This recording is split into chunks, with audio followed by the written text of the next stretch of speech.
Okay, good morning once again. So dito tayo sa ating 3 pedals manual transmission. Posisyon ng paa. Ilang pedal nga Ma'am Rose meron tayo? Tatlo. Letter A, letter B, letter C. Letter A, accelerate, gas pedal. Letter B, brake, yung preno ho natin. And letter C, clutch, yung tagabukas ng pinto para pumasok yung ating gear selector.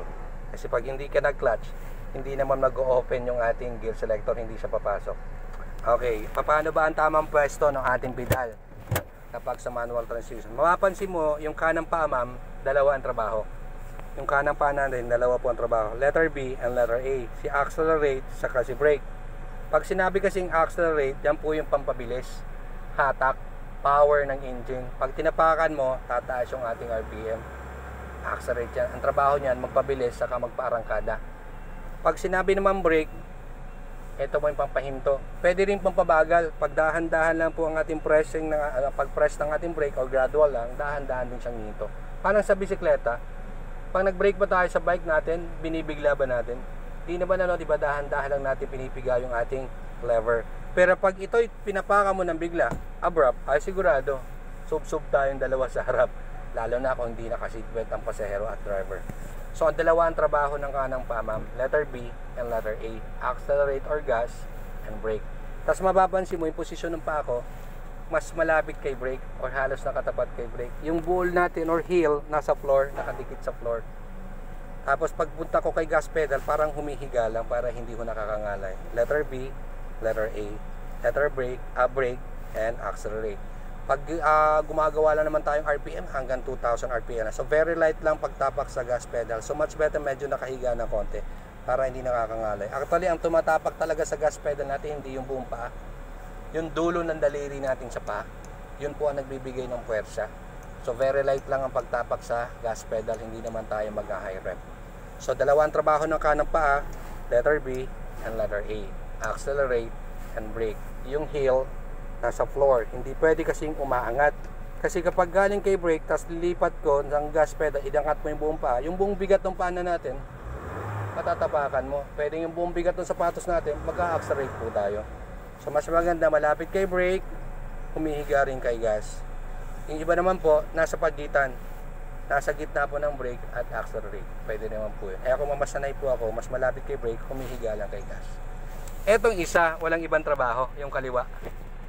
Wala siyang ibang gagawin kundi mag-clutch down. Pero kailangan sagad, clutch down sagad. Kasi pag hindi ka nag-clutch down sagad, hindi naman papasok yung ating gear selector. So partner silang dalawa. Kapag binaon ko yung clutch, saka naman papasok yung gear selector. Ano ba ilalagay ko sa gear number 1? Papasok po yung gear selector. Pero pag hindi tayo nag-clutch down, gusto ho natin mag-first gear, kahit po anong mangyari, hindi po papasok yan. Parang kailangan mo nang buksan yung pinto ng ating transmission. So si clutch. Yun lang po ang trabaho. Opo, wala siyang ibang trabaho kundi ipasok yung gear selector. Pero may pinaka-importante trabaho yan, ma'am. Hindi lang talaga nag-iisa. Siya po ang nagpapagalaw ng sasakyan. Si clutch. Halimbawa, nilagay natin, clutch down. Lagay ko sa first, medyo malapit tayo. So, lagay ko na lang sa reverse kung aatras tayo. Handbrake release. Wala akong gagamitin mo ng gas pedal, saka brake pedal. Pero naka gear selector ako na ng reverse. Iaangat ko po yung clutch ng dahan-dahan ha. Hindi ko bibiglain. Angat ko lang yung clutch ng dahan-dahan. Sa parteng gitna, magkakaroon ng clutch bite. Steady ko doon. Gumagalaw siya. Hindi ko Pero wala akong tinatapakang gas pedal saka brake pedal. Gumagalaw naman. So yan po yung trabaho ng ating clutch. So patasin ko pa. Ayan, patasin ko pa. Gumagalaw kahit hindi ko tinutulungan ng gas pedal. Ngayon, pag binitawan ko na ng tuluyan, 100% release, tumatakbo pa rin yung sasakyan. So, nag-move pa rin siya patras. Kapag hihinto ka naman sa manual transmission, dahil mabagal lang, clutch down ulit. Sagad ma'am ha, saka ka mag-brake to stop. Hindi pwedeng abrupt yung braking.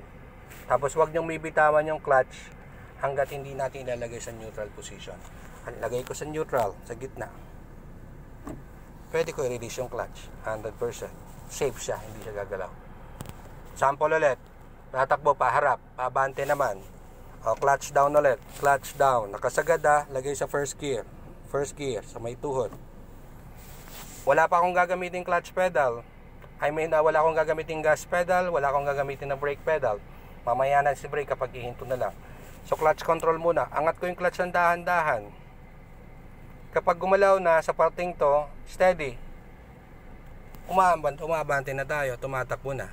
Pero naka-steady lang pa ako kay clutch. 100% pwede ko nang bitawan kasi meron ng momentum.